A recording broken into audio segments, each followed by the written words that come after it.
Hey everyone, welcome to Nerdarchy for Nerds by Nerds. I'm Nerdarchist Ted, and today I'm joined by... Nerdarchy Dave. And it's that time again. We're talking about deep magic, high elven magic.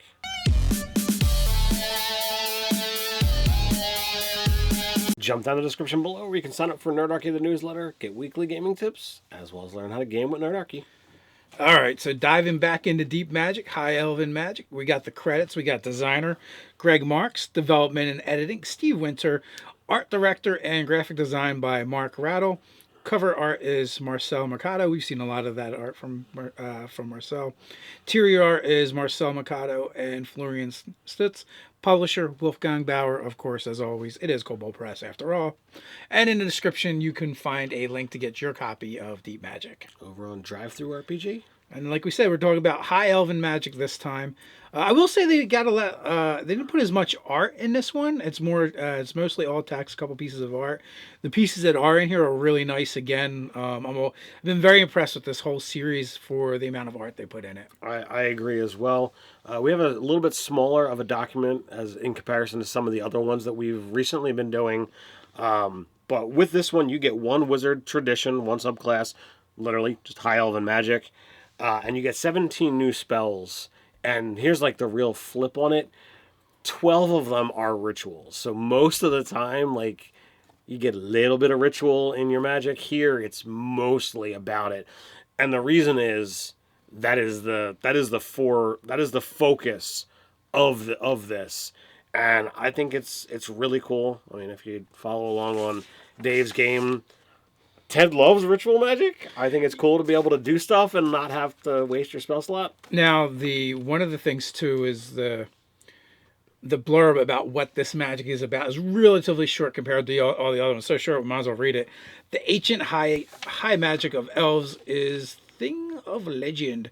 This branch of arcane is said to use rituals to enchant entire cities, to enchant fate, or to change fate, and even to reshape worlds. It is a power that nearly infringes upon the authority of the gods.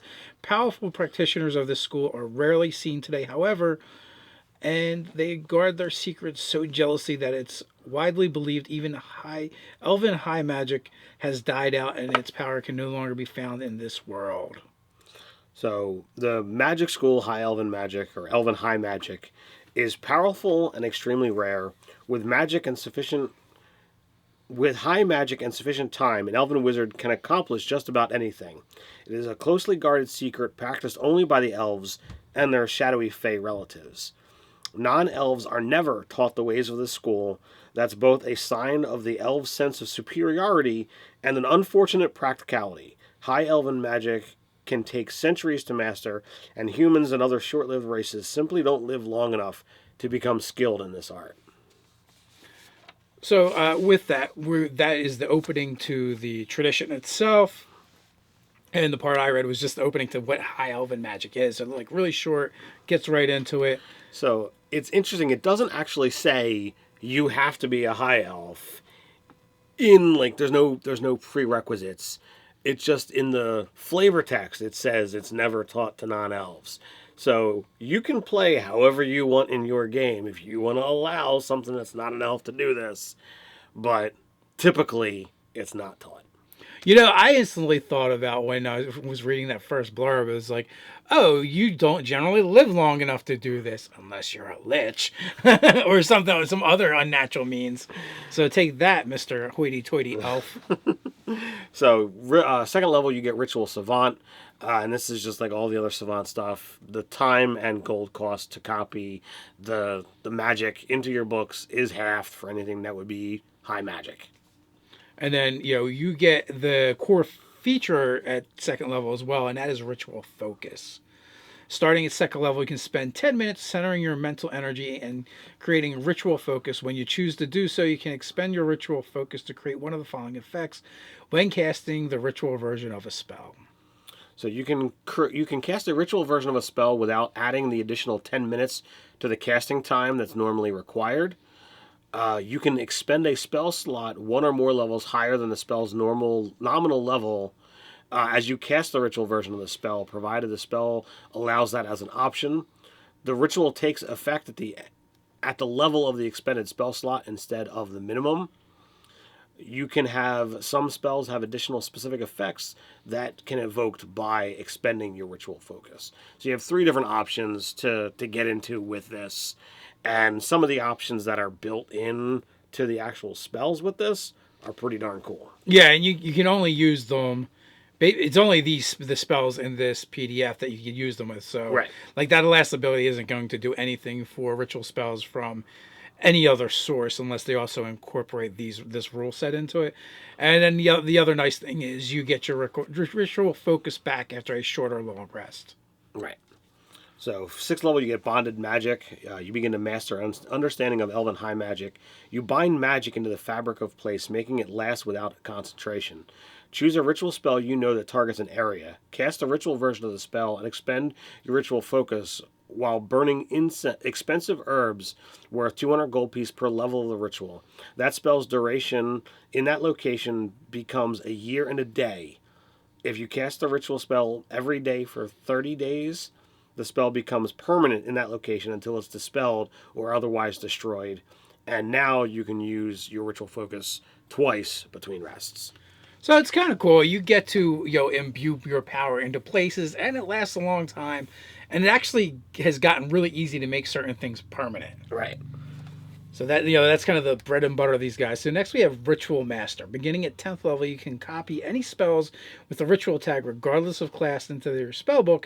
Ritual spells that you copy into your spellbook using this ability must be no higher level than half your wizard level. Rounded up. You can cast these spells only as rituals unless you also learn them from some other means. You basically get Ritual Caster for every class. So, like, that is right now the only way, short of our made up homebrew feats, to be able to get access to everything. And I had to take 2 feats in order to get access to everything. Here, it's built right into the class, and to me, totally love what they did here. Yeah, as I'm reading this, I'm thinking of Ted's character Relion in my game, who is all about this stuff, and I'm like, haha, you can't have it, you can't have this, you can't have that. I know he wants it so much. 14th level, you get High Magic. Ritual versions of spells that you cast are treated as if they're casting a spell slot 1 level higher than the slot you actually use. High Magic can be combined with the increased spell level using your Ritual Focus. This applies only to spells that can be cast at higher levels. And now you can do your Ritual Focus 3 times between rests. So, all told, pretty darn cool if you ask me. If you're really not into rituals, then this is not a class for you. But if, like me, you think they are one of the hottest things of Magic with 5th edition, then this is absolutely a product that you want and a class that you want to play.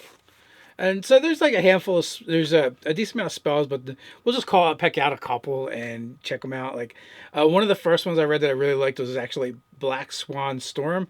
And this one's not a ritual spell, but it's like, this spell is a 2nd level spell and essentially death by 1,000 cuts, but with feathers. You have feathers that deal force damage. So I'm like, this is kind of cool. So you call forth a whirlwind of black feathers that fill a cube 5 feet on each side, so basically one square.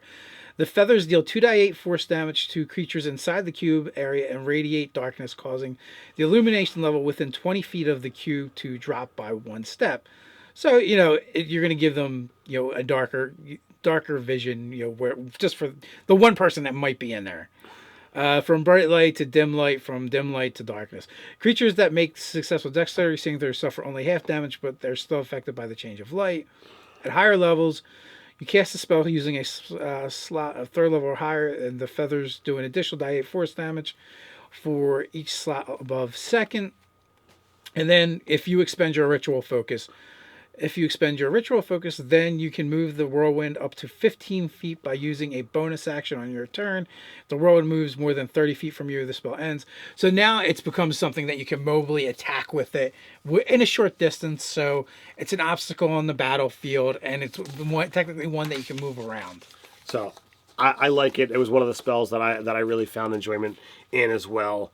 Here's one that reading it, I was like, this is going to make an appearance in my game. Not my cleric in his game, the cleric that's being played in the game that I run. Totally going to love this spell. It's called Bloom, 8th level conjuration. You plant a silver acorn in the ground and spend an hour chanting. The land within a mile of the acorn becomes extremely fertile, regardless of its previous state. Seeds planted in the area grow at twice the rate. Food harvested regrows within a week. After 1 year, the land slowly begins to go back to normal because the spell has a duration of a year. But, in addition to that, choose one of the following effects which appears and grows immediately. You get a field planted with vegetables that become ready for harvest, a thick forest of trees and ample undergrowth. You could have grasslands with flowers and extensive fodder for grazing, or an orchard of fruit trees of your choice grow in orderly rows ready for harvest. It's like, wow, this is cool. But it's not done yet. Living creatures that take a short rest in the area and spend hit dice automatically have that hit die value maximized. It's like, wow. But we're still not done. Because if you expend your ritual focus, the duration is just permanent. You cast it once, and bam, done. There is the opposite of Bloom, and that's Desolation. Literally does the opposite of everything you said there, pretty much. Curses the land, it can become permanent. If you rest there, you can only get half your hit points back from spending hit die. Then the other one, I'm going to point out, only because it's kind of like, I just want to say game-wise, story-wise, it's historically cool. And that is Extract Fuisen. And this is a ritual spell, takes a minute to cast. Duration is permanent. You extract the goodness in food, pulling all the nutrition out of 3 days worth of meals and concentrating it into about a tablespoon of bland flour-like powder. The flour can be mixed with liquid and drunk or baked into elven bread. Foison used in this way still imparts all the nutritional value of the original food, but the amount for the amount consumed. The original food appears unchanged, though it is still filling. It has no nutritional value. Someone eating nothing but foison-free food will eventually starve. At higher levels, you can cast the spell using a spell slot second level or higher. An additional 3 meals worth of food can be extracted for each slot level above first. Ritual focus. If you expend your ritual focus, you can choose to have this day's worth of foison take the form of a slice of delicious elven bread.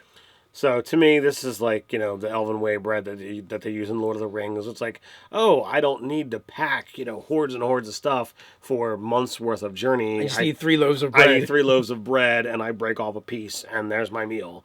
And because if you eat too much, like you've just ate, 4 days worth of food. Like, whoa. You're really packing it on there, Ted. What's going on? I don't know. I'm just eating this elven bread. It's delicious. So to me, I wanna begin incorporating that right into my game. I think it's fantastic. My last spell that I want to highlight is something that, like, if I had seen this, just a few sessions ago, I totally would have done it, and that's Celebrate. This is a 7th level enchantment. Casting time is an action, duration's an hour. You create a 30-foot radius area around a point that you choose within range. Intelligent creatures that enter the area or begin their turn there and fail a wisdom save, engage in revelry. Drinking, singing, laughing, and dancing. Affected creatures are reluctant to leave the area until the spell expires, preferring to enjoy the festivities. Affected creatures forsake appointments, cease caring about their woes, and generally behave in a cordial, if not hedonistic, manner. This preoccupation with merrymaking extends regardless of an affected creature's agenda or alignment. Assassins procrastinate, servants join in the celebration rather than serve, guards abandon their posts. The effect ends on creatures that are attacked, that take damage, or are forced to leave the area. Those whose saving throw succeeds can enter or leave the area without danger of being enchanted. A creature that failed a saving throw and is removed from the area must repeat the saving throw if they return. When you cast it at higher level areas, the spell lasts for an extra hour. If you expend your focus, unaffected intelligent creatures must make a new saving throw every time they begin their turn in the area, even if they previously saved. So, this is a cool thing that you could do a little bit with, but, I would want to have this be, in a location as a permanent effect that, maybe you put it in the Feywilds or something. This literally came up in my game, and I did something similar, but through role playing and trying to just convince the players to stay and hang out. But yeah, like that spell would have been great to actually mechanically use and put in that area, and they'd have to make saving throws to leave. He knows exactly where I'm talking about. So, well, I had it in my own Oh game. yeah, okay. That something similar happened when my players went to the Feywild. So you could have a lot of fun with something like that, and you know, there's ways to have these things kind of extend. You know, you could have a Fey noble, you know, some greater being that just exudes an aura of this particular spell, and that's just what happens around them. And I think you could have a lot of fun with it, and. An avatar of our goddess Jolivia from the old days, that would be perfect. Oh man, absolutely. So I'm now, you know, saddened that I didn't do something like this. So the question is, what do you guys think of High Elven Magic? Have you been using it in your games? You got any cool stories you want to share? What's your favorite spell? Down in the comments below. While you're down there, don't forget to like, share, and subscribe. Don't forget to jump down to the description and find that link and get your copy of Deep Magic. So until next time, Stay nerdy.